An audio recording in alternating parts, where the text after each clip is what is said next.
and welcome to another video tutorial from CMI VFX. My name is Sebastian König, and in this tutorial I'm going to show you how to do camera tracking in SynthEyes. So we will cover automatic tracking, which is extremely fast. I will be showing you how to do a supervised tracking to solve very difficult, motion blurred, shaky handheld shots. I'm going to show you how to do scene modeling with SynthEyes, how to do texturing and camera mapping with SynthEyes, and also how to do object tracking. This tutorial is meant for everybody that wants to start camera tracking with SynthEyes or that wants to dig a little bit deeper into the features of SynthEyes. So I would say this is a beginner's or intermediate user's tutorial. There will be a second part to this tutorial, and that will be compositing 3D elements into real-life footage with Blender and SynthEyes. And that's why I wanted to shoot some more or less interesting footage myself, so that we can use that for camera tracking and also for that compositing tutorial.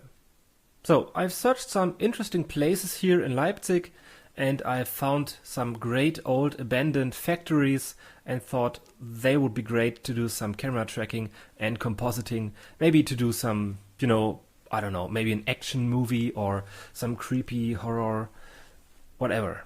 Something that is interesting that you can do something with in compositing and 3D also. So let me quickly show you that.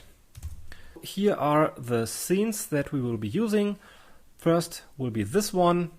Very simple one with a cube inside. Then we have that shot that will be a little bit more shaky and difficult to track. In this shot I will be showing you how to model the scene with SynthEyes, and finally we have that tripod shot here. So I thought these old factories are perfect to show you some tracking and compositing stuff. And the last shot that I will be using is from HollywoodCameraWork.us. And I will use that to show you some object tracking with SynthEyes. And just in case you're interested, I've shot these movies with my Canon DSLR with the 550D or the T2i in the US. And that's why these movies are originally encoded in H.264. But if you are working with SynthEyes, then it would be good to convert these movies first into image sequences, because SynthEyes can handle image sequences much more efficiently than encoded, especially H.264 encoded movie files. And before we get started, I also want to mention something about the way that I will be teaching you tracking with SynthEyes. So I will not go over each and every feature of SynthEyes. I thought maybe it would be better to show you the overall workflow from A to Z on different examples.